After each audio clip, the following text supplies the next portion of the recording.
नमस्कार प्यारे दर्शक मित्रों, आपका स्वागत है क्राइम की दुनिया के इस विशेष पौराणिक रहस्यात्मक प्रसंग में।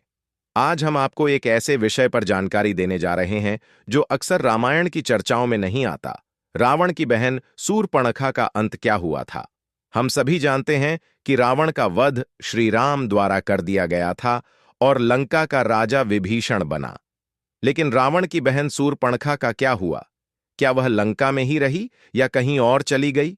क्या उसके जीवन में और भी कोई बड़ा रहस्य छिपा है? इन सभी सवालों के जवाब जानने के लिए इस वीडियो को अंत तक जरूर देखिए। और यदि आपने अब तक हमारा चैनल सब्सक्राइब नहीं किया है तो अभी कर लें, क्योंकि हम इसी तरह के रोचक और अनसुने प्रसंग आपके लिए लाते रहते हैं। तो चलिए शुरू करते हैं। रावण के वध के बाद विभीषण लंका का राजा बना और उसने बहुत न्यायपूर्वक शासन करना शुरू किया। लेकिन शूर्पणखा को वहां शांति नहीं मिली। भाई की मृत्यु और पूरे कुल के नाश से उसका मन व्याकुल था, इसलिए उसने लंका छोड़ दी। शूर्पणखा की इच्छा थी कि वह फिर से राक्षस कुल की प्रतिष्ठा को वापस लाए और राम व विभीषण से बदला ले।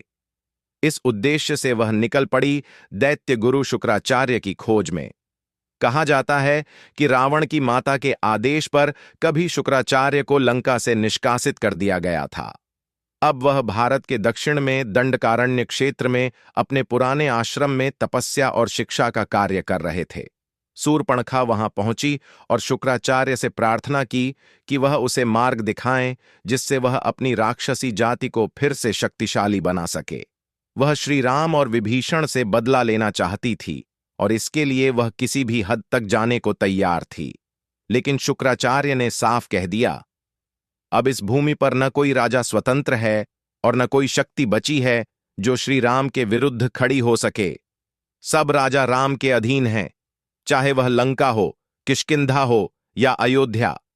इसलिए उन्होंने शूर्पणखा को सुझाव दिया कि उन्हें भारत छोड़कर पूर्व दिशा में समुद्र पार जाना चाहिए, वहां जहां आर्य संस्कृति अभी नहीं पहुंची थी, जहां लोग जंगलों में रहते थे, कबीलाई जीवन जीते थे और आर्य धर्म से अनभिज्ञ थे। शुक्राचार्य ने अपनी मंत्र शक्ति से समुद्र पार कर शूर्पणखा को आज के अरब देशों जैसे क्षेत्रों में पहुंचा दिया, जहां उस समय लोग कबीले बनाकर रहते थे, कच्चा मांस खाते थे और स्त्रियों के साथ व्यवहार अत्यंत अमानवीय होता था। कबीले के नियमों के अनुसार वहां की स्त्रियां किसी एक पुरुष की पत्नी नहीं होती थीं। बल और सत्ता ही वहां का नियम था। जो पुरुष सबसे ताकतवर होता वही स्त्रियों पर अधिकार करता। वहां की स्त्रियां पहले कबीले के सरदार के साथ रहतीं और फिर जब सरदार उन्हें छोड़ देता तो वे किसी और के पास चली जातीं। जैसा कि आप जानते हैं, दैत्य गुरु शुक्राचार्य की प्रतिज्ञा रही है कि वे सदैव अंधकार और अधर्म का साथ देंगे। वे हमेशा पापियों के मददगार माने गए हैं। जब शूर्पणखा, जो कि उनके प्रिय शिष्य रावण की छोटी बहन थी, उनके पास पहुंची तो भला वह उसकी बात कैसे टालते। शूर्पणखा का चेहरा हमेशा कपड़े से ढका रहता था, क्योंकि उसकी नाक का अगला हिस्सा कटा हुआ था। हालांकि वह बेहद सुंदर थी और मायावी शक्तियों में निपुण थी, वह अपनी इच्छा से कोई भी रूप धारण कर सकती थी। उधर जहां वह और शुक्राचार्य पहुंचे थे, वहां कई कबीले जंगलों में बिखरे हुए रहते थे।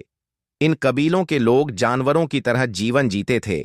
जब भूख लगती तो शिकार कर कच्चा मांस खा लेते और जब कोई स्त्री दिखती तो उसी समय उसके साथ संबंध बनाने को तैयार हो जाते। शुक्राचार्य ने वहां भगवान शिव के प्रतीक शिवलिंग की स्थापना की और शिव की आराधना प्रारंभ की।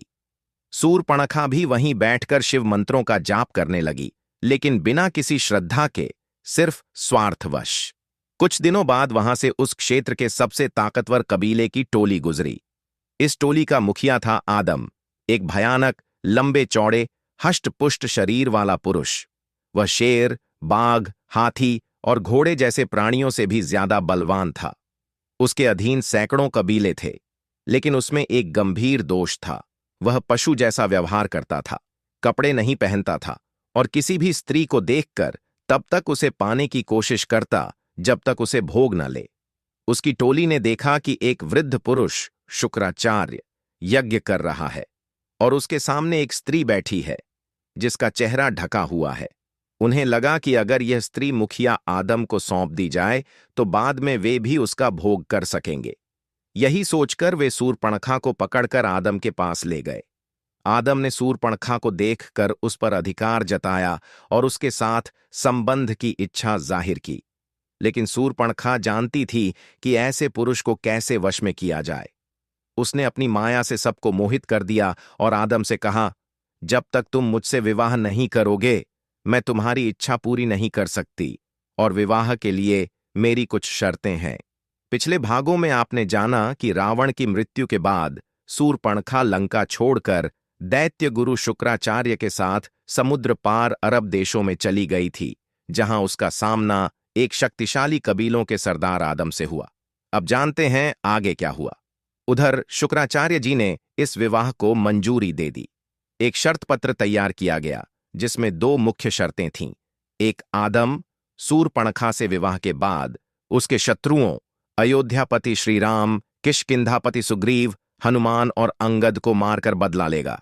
2, यदि कभी सूर्पणखा को आदम की अन्य पत्नियों के कारण उससे अलग होना पड़े तो लंका, किष्किंधा सहित अयोध्या की समस्त संपत्ति सूर्पणखा को सौंपी जाएगी। इन शर्तों पर लिखित सहमति के बाद कबीलाई रस्मों के अनुसार उनका विवाह संपन्न हुआ। लेकिन जैसे ही आदम ने विवाह के बाद अपनी नई पत्नी का घूंघट उठाया और देखा कि उसकी नाक कटी हुई है, वह तुरंत 10 कदम पीछे हट गया। पर जब सूर्पणखा ने रो रोकर अपनी व्यथा सुनाई तो उसके भीतर सहानुभूति जाग गई और उसी क्षण उसने श्री राम और लक्ष्मण से बदला लेने की प्रतिज्ञा कर ली। अब एक बात विशेष ध्यान देने वाली है। उस संस्कृति में नाक कटी पत्नी को सबके सामने दिखाना शर्मनाक माना जाता था। बदनामी से बचने के लिए आदम ने सूर्पणखा को नया नाम दिया, हवा, और सबको यह भी बताया कि अगर कोई हवा का चेहरा देखेगा तो उसकी मृत्यु निश्चित है। इस भ्रम को फैलाने में शुक्राचार्य ने भी पूरा साथ दिया। कहा जाता है कि हजारों वर्षों में आदम और हव्वा से कई संप्रदायों की उत्पत्ति हुई, जिनमें यहूदी, ईसाई और मुस्लिम प्रमुख हैं। इन लोगों ने आदम की परंपराओं को ही अपनाया और आज तक उनका पालन करते आ रहे हैं। आज भी उनकी स्त्रियां हिजाब या चेहरा ढकने की परंपरा निभाती हैं, जैसा कि सूर्पणखा, हवा, ने अपनी नाक कटने की लाज छिपाने के लिए शुरू किया था। उनका विवाह भी एक सशर्त समझौता होता है, एक लिखित करार जिसमें मेहर की राशि तय की जाती है। विवाह विच्छेद होने पर पुरुष द्वारा मेहर की रकम स्त्री को दी जाती है। तो दोस्तों, इस प्रकार सूर्पणखा रावण के मारे जाने के बाद अरब देशों में जाकर आदम नामक कबीलाई सरदार से शर्तों सहित विवाह करती है। उसका नाक कटा होना ही हवा या हव्वा नाम का कारण बनता है और उसी से कई परंपराएं जन्म लेती हैं। तो अगर कोई पूछे कि रावण की मृत्यु के बाद सूर्पणखा का क्या हुआ, तो अब आप निश्चित रूप से बता सकते हैं कि वह अरब गई, वहां आदम से विवाह किया और वही आज की हव्वा बनी। तो दोस्तों, जैसा आपने जाना, सूर्पणखा जो रावण की बहन थी, रावण के मारे जाने के बाद सीधे अरब देशों की ओर चली गई। वहीं से यहूदियों और मुस्लिमों जैसी परंपराओं और संप्रदायों की उत्पत्ति मानी जाती है। उसके जीवन की यह कथा रामायण के पारंपरिक प्रसंगों से बाहर की है, लेकिन कई पुरातन मतों और विश्लेषणों के अनुसार यह एक गहन रहस्य बन चुकी है। तो दोस्तों, आज की इस रहस्यमयी ज्ञान चर्चा में बस इतना ही। अब फिर मिलेंगे अगली वीडियो में किसी नए विषय, किसी नई कथा और किसी नई सच्चाई के साथ।